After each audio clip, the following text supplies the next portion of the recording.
I want to invest that money in the police, in crime reduction, in linking it to decent education, into improving the environment.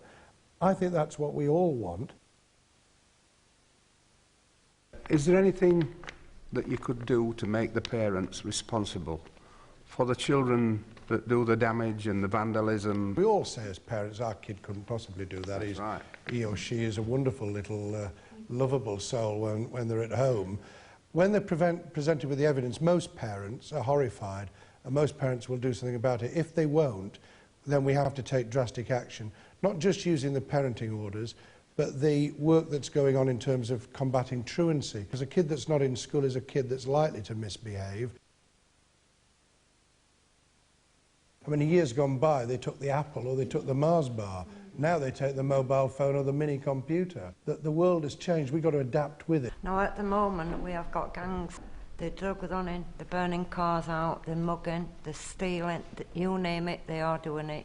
This is precisely why I've put the order down in Parliament, which we'll be voting on very shortly, to ensure that we actually can put away those who are a real risk to us in the younger age group. Secondly, I think there were two scourges that have really affected me most. One was unemployment, and we've done something drastic about that with a cut of over 1 million in the number of people unemployed. And the other's drugs. And we've still got a hell of a way to go on drugs. We've all got to join together in tackling it, because a lot of the petty crime that goes on is feeding the drug habit.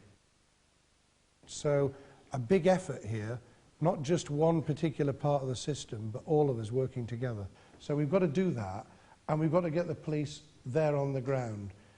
It is about the presence, and where there's a real problem, to have a permanent presence, so that you can actually see where the police are, and you know they're available.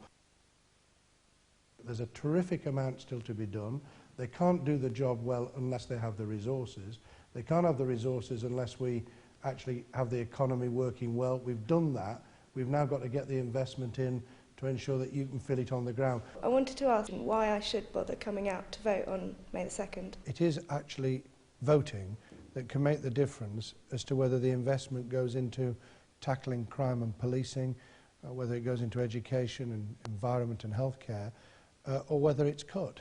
But make no mistake about it, there's no way in which any government, no matter how radical, can change things by waving a magic wand. It is going to take time, getting the economy right, putting the investment in, mobilising people to work with us, getting Labour councils and the Labour government working together does take time. And it's not just goodwill and wishing for it, it's voting for it and then working for it that actually makes the difference. Before we finish, could I thank everyone for coming up? I think it's been really worth doing, because I've tried to answer the questions honestly, but I hope they were valuable to you, because I meant it. All right, cheers. For stronger communities and safer streets, vote Labour on May the 2nd. If you have a question or want to join the Labour Party, call us now on 08705 900 200. That's 08705 900 200 now. That was a party election broadcast by the Labour Party for the English local elections.